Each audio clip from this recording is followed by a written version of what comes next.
안녕하세요. 오늘은 스바스 이사편 시작하도록 하겠습니다. 오늘은 그 구약의 17권의 선지서 중에서 가장 분량이 많은 이사야서에 대해서 공부를 해보도록 할 거예요. 가장 대표적으로 이사야서의 별명은 따라해 볼까요? 작은 성경책. 작은 성경책. 네, 작은 성경책이라고 해요. 왜냐하면 이사야서가 66장으로 구성되어 있는데 우리 성경책도 이 성경책 전체가 66권으로 구성되어 있어요. 그런데 또 정말 재미있는 것이 여기 딱 이렇게 성경책을 딱 보면 파란 색깔로 표시된 부분을 구약이라고 하고 이 빨간색이라고 된 이 빨간색 부분을 신약이라고 해요. 성경은 구약과 신약으로 나뉘는데 구약이 39권, 신약이 27권이에요. 근데 이사야서도 정말 놀랍게 마치 작은 성경책처럼 1장부터 39장까지의 내용이 구약의 내용과 비슷하고 40장부터 66장까지의 내용이 마치 신약의 내용과 비슷해요. 그래서 이사야서의 별명이 작은 성경책인 거예요. 제가 좀 더 이해를 돕기 위해서 칠판에 한번 그려보도록 하겠습니다. 이사야서의 구주.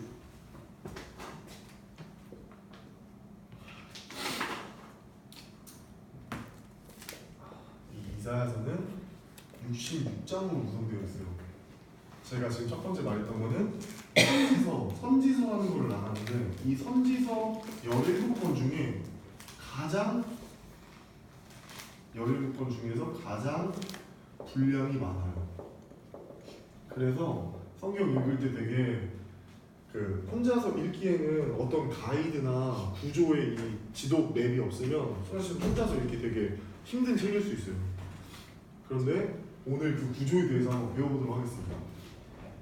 근데 마치 이사야가 작은 성경책 같다고 한 이유는 이 성경책을 우리가 성경 말씀을 폈을 때 이 1장부터 39장까지 이것을 구약이라고 하는데 이사야서도 마치 이 1장부터 39장까지가 구약의 내용과 비슷해요. 무슨 내용이냐면 무슨 내용일까 설명? 이스라엘의 역사 이야기예요. 하나님께서 모든 열방 중에서 이스라엘 나라를 제사장 민족으로 선택했어요. 그게 뭔 말이냐면 보여주겠다는 거야. 이 중에서 하나님이 한 명을 선택해서 내가 그 자녀를 나의 백성 삼고 내가 그의 하나님이 되어서 하나님의 백성이 되고 하나님의 자녀가 되면 삶 가운데 얼마나 큰 축복이 있고 얼마나 큰 특권과 약속이 뒤따라지는지를 보여주고 싶었던 거야. 그거를 구약에서는 제사장 나라라고 하는데 하나님은 오디양 6대주에서 이스라엘 나라를 제사장 나라를 선택하십니다. 그래서 이 이스라엘의 역사 이야기가 담겨 있어요. 39장에.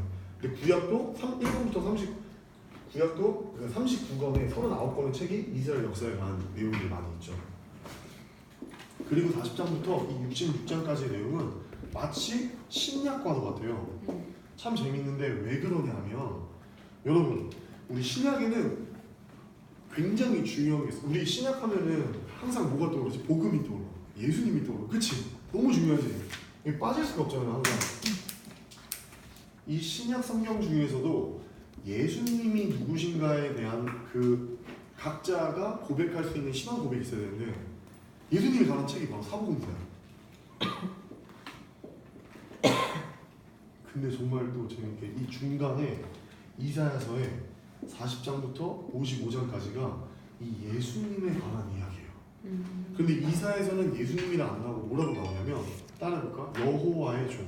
여호와의 종. 네. 그래서 이사야서 40장부터 55장까지 읽을 때는 여호와의 종이라는 말이 나오면 아 예수님이구나 라는 것을 캐치하면서 읽을 줄 알아요. 그리고 56장부터 66장까지는 마치 뭐와 같냐면 사도행전부터 시작해서 요한계시록에 있는 새 하늘과 새 땅에 대한 이야기입니다. 요한계시록에 가면 새 하늘과 그 마지막 21장과 22장에 우리가 죽게 되고 예수님께서 다시 재림하실 때 우리가 영원히 하나님과 교제하면서 살게 될 땅. 그 클라이막스가 바로 새 하늘과 새 땅이야. 신천지 무슨 이단 가는 곳들이 아니고 우리가 가야 될 곳이에요. 근데 그 새 하늘과 새 땅이 사도 요한이 밤모섬에 유배되어 있을 때 사도 요한만 봤던 게 아니라 이사야 선지자 주전 740년부터 680년 사이에 60년 동안 이사야 선지자가 사역하는 가운데 이사야의 삶을 통해서 새하늘과 새 땅의 예언을 미리 주신 거야. 그 예언을 가지고 사도 요한이 또 성취하게 하신 거야. 계시록에서. 그래서 이 56장에서 66장 그 중에서도 새하늘과 새 땅이 두 번이 언급되는데 그 두 번 언급되는 이사야 65장과 66장이 이 새하늘과 새 땅 파트의 핵심 장들입니다. 그럼 여기 읽을 땐 좀 더 중요하게 더 봐야겠죠. 그럼 요게 마치 또 요한 계시록 같고. 그럼 구조가 다 잡혔어요. 우리 한번 이거를 이제 필기했으니까 이거를 자기 걸로 한번 만들어 볼게요. 자, 대준이. 네? 방금 들었는데. 방금 들었어요? 네, 그러면 저는 대준 좋아하니까 대준이. 대준이 할 수 있어요. 제가 다시 한번 설명해 줄게요. 네. 누가 와서 대준이한테 이사야서가 66장이라서 너무 방대한데 좀 가이드를 해달라고 물어보는 거야. 그럼 대준이는 이사야서는 결론적으로 세 파트로 나뉘어요. 그런데 이해를 돕기 위해서 이사야서는 별명이 뭐라고? 작은 성경. 작은 성경책. 이사야서 작은 성경책. 그죠? 구약이 몇 권이지?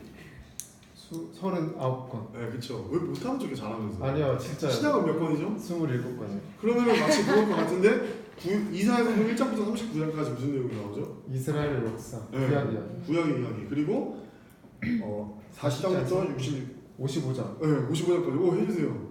저 봤어요. 사복음서. 자, 배준이가 처음부터 설명해주세요. 자, 이사야서의 구조 딱 설명해주세요. 시작. 네. 이사야서는 네. 작은 성경이라고 할 만큼 네. 네. 구약과 신약을 네. 통틀어서 네. 네. 볼 수 있는 네. 아주 귀한. 잠깐만, 그거 저 일시정지 할 수 있어요? 아니요, 있어요. 일시정지가 안 돼요? 감사합니다. 네, 빨리. 귀한 성경인데. 네. 네. 근데 참 신기하게도 정말 구약과 사복음서 그리고 새하늘 새 땅이 모두 담겨 있는 그런 선지서요. 그리고 가장 쉽게 우리가 볼 수 있는 세 가지를 세 가지 프레임으로 이렇게 나눌 수가 있는데 첫 번째는 1장에서 39장까지 이스라엘의 역사 네. 구약 있고 그리고 40장에서 55장까지는 사복음서 네. 복음에 대해서 네. 우리 다시 오실 예수 그리스도에 대한 예언 네. 그리고 네.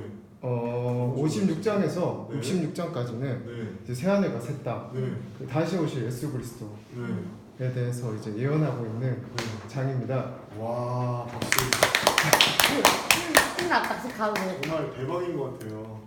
자, 안녕히 계세요. 저희 임소리청이 소리. 맞아요? 네. 임 맞죠? 네. 한번 해볼까요? 한번 해주세요. 이사야 구조 못해요? 왜 부담줘요? 느낌 왔어 이게. 시키지 마세요. 그래, 그러지 마요. 그러지 마세요. 자, 그럼 알겠습니다. 안 시키겠습니다. 선생님이 한번 해보고. 뭐예요? 시작. 이사야 구조. 이사야는 자기께 배웠네요. 네. 작은 삼각책입니다. 와, 왜죠? 왜죠? 왜냐면 네. 39강 1장부터 39장까지는 네. 네. 우리 구약과 비슷하게 이스라엘의 역사에 대해 나와 있습니다. 네. 그렇죠. 그리고 40장부터 55장까지는 네. 이제 복음 그렇죠. 이 사복음서 나와 있는데 여기서 예수님을 여호와의 종이라고 표현되어 있습니다. 그리고 55절 장부터 66장까지는 새하늘과 새 땅 나와 있습니다. 너무 감사합니다. 너무 감사해요. 근데 제가 이제 한 번 더 이제 구조를 다 모두가 구조를 알았으니까 이사야는 결론적으로 크게 세 가지 파트로 구성됩니다. 근데 저희가 첫 번째 구조에서는 이스라엘의 역사 이야기가 나온다고 했어요. 몇 장부터 몇 장이죠? 39장까지. 그 다음에 2부는 40장부터 55장까지 여호와의 종에 대한 이야기예요. 이 여호와의 종에 대한 노래가 4번이 나오는데 이 여호와의 종에 대한 이 여호와의 종이 누구라고 했지, 슬미야? 예수 그리스도야. 예수 그리스도에 대한 노래를 이사야가 4번을 부르는데 그 노래가 담겨 있는데 이것이 모두 신약 시대에 성취됩니다. 예수님께서 이 땅에 고난을 당하시고 죽음을 당하시고 또 이 예수 그리스도가 사역하실 때 이스라엘에 무너졌던 12지파가 다 예수 그리스도에게로 모이는 이스라엘이 이 여호와의 종에게로 모이는 그 예언이 선교의 종으로 오시고 공의의 종으로 오시고 순종의 종, 고난의 종으로 오신 이 네 가지의 여호와의 종 노래가 담겨 있어요. 그 장들을 같이 살펴보고 그것이 신학에서 어떻게 성취되는지 한번 봐야 됩니다. 그리고 세 번째는 새 하늘과 새 땅이라고 했어요. 바로 요한계시록에서 나오는 새 하늘과 새 땅은 이사야서에 담긴 새 하늘과 새 땅이 이제 예언된 겁니다. 요 단어를 가지고 가서 사도 요한도 이것을 본 거예요. 이게 56장부터 66장인데요. 여러분 여기서 이게 끝이 아니라 이 이사야는 실존 인물이 살았던 시기가 있어요. 이거는 아하스 왕이라는 왕이 있어요. 그냥 들어주면 돼요. 아하스 왕이라는 왕이 있었고 히스기야라는 왕이 있었어요. 이 두 왕의 이야기가 그래서 그럼 어디 나올까 얘들아? 어디 나올까? 감사합니다. 일본에 나와요. 그래서 여기 보면 아하스 이야기는 7장에 나오고 여기 또 히스기야 이야기는 여기 끝에 보면 36장에서 39장에 이렇게 나와요. 그럼 저기 이사야 7장에 보면은 역사서에서 아하스 왕 이야기랑 겹치는 내용들이 나오고 보완해주고 히스기야 왕의 행적이 실제로 또 기록되어 있어요. 그리고 이 이사야는 우시야라는 왕이 죽으면서 이제 사역을 딱 시작해요. 소명을 받으면서. 저도 신대원생이거든요. 근데 제가 신대원을 지원하기 전에 소명을 받은 거예요. 콜링.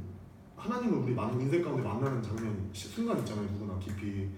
근데 그것을 이제 소명이라고 하는데 우리는 모두 이 소명의 순간을 절대 잊어서는 안 되고 기억해야 돼요. 근데 이사야가 소명을 받는 장면은 이사야서 6장 1절에 나옵니다. 이건 이따 살펴보기로 하고요.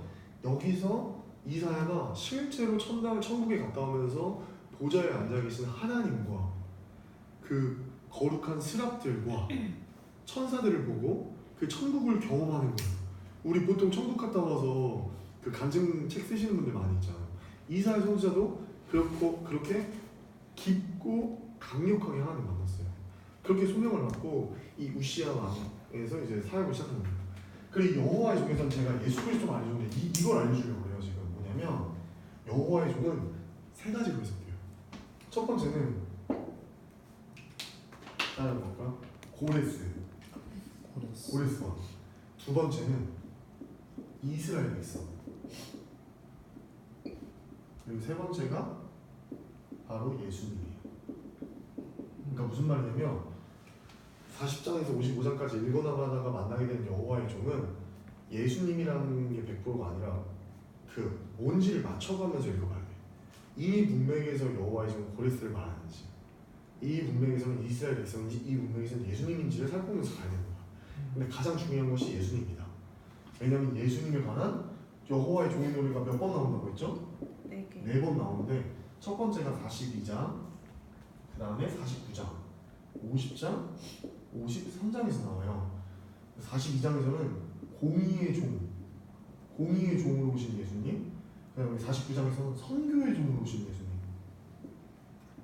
50장에서는 고난의 종, 그리고 53장에서는 순종의 종. 좀 헷갈리네. 순종의 종과 고난의 종이 바뀐 거고. 하여튼 어쨌든 여기 이따 살펴보도록 할게요. 그리고 그렇다면 이 파트 2를 읽을 때는 요거를 체크해주면서 읽어야 돼요, 여러분. 이걸 말해주고 싶었어. 그리고 세 번째 때는 새 하늘과 새 땅은 이사야서의 이제 핵심 메시지인데, 여러분 요렇게 했는데 이사야서는 작은 성경책이라고 불리는 이유가 여기 성경책에 담긴 가장 중요한 게 이제 복음이잖아요, 여러분. 이사야 예언자도 복음을 선포했어요. 근데 그 복음은 딱 두 가지예요. 뭐냐면 뭘까 대준아? 복음에서 제일 중요한 게 뭐지? 예수님. 그렇지. 예수님이 사역하신 게 구체적으로 뭐였지? 구원사. 그치. 십자가 사건. 이 십자가 구속 사건. 이 십자가 사역을 하시고, 두 번째는 예수님께서 이 새하늘과 새 땅에서 이 예수님 죽으시고 십자가에 달려서 고난 당하시고 죽으시고 부활하신 예수님이 그냥 부활하시고 끝나는 게 아니라 다시 새하늘과 다시 이 땅에 오셔서 새 하늘과 새 땅에서 우리랑 영원히 우리를 통치하세요. 이게 바로 이사야서의 이사야서에 담긴 구약의 복음의 핵심 내용입니다. 그러면 우리 이 이사야서의 이 복음의 내용을 한마디로 정의할 수가 있어. 따라해볼까요? 왕의 복음. 왕의 복음. 저는 이 왕의 복음이라고 이렇게 별명을 붙이고 싶어요. 그리고 이 왕의 복음의 핵심 내용은 뭐냐면 하나님이 통치하신다는 거예요. 여러분 이게 너무 중요해요. 신대문에서 너무 중요한 게 하나님 나라 임하소서 영광과 존귀 능력과 이 찬양합니다. 하나님 나라가 우리가 보통 하나님 나라는 어떤 생각이 들어요? 죽음 이후에 사후의 세계로 생각하게 되잖아요. 근데 하나님 나라는 우리가 죽어서 가는 곳이 아니라 이 땅에서 우리가 누릴 수 있는 거예요. 그래서 하나님 나라는 처음에 이거 너무 중요해. 장소의 개념이 아니라 통치의 개념이에요. 이걸 딱 기억하시면 돼요. 내가 직장에 있어. 내가 집에 있어. 내가 가기 싫은 곳에 있어. 근데 그곳에 내 안에 성령님이 계시고 하나님이 통치하시면 그곳이 바로 하나님의 나라예요. 아멘? 하나님의 나라는 그런데 지금 이사야서의 이 십자가 구속 사건과 새하늘과 새 땅에서 영원히 하나님이 다스리고 통치하신다는 그 복음이 이사야서 복음의 핵심 내용이에요. 저는 이사야의 복음의 핵심 내용을 먼저 못을 딱 받고 66장의 여정을 한번 살펴봤으면 좋겠습니다. 자, 이사야서 맛보기 구조랑 이제 핵심 메시지 끝났어요. 한번 끊어주세요.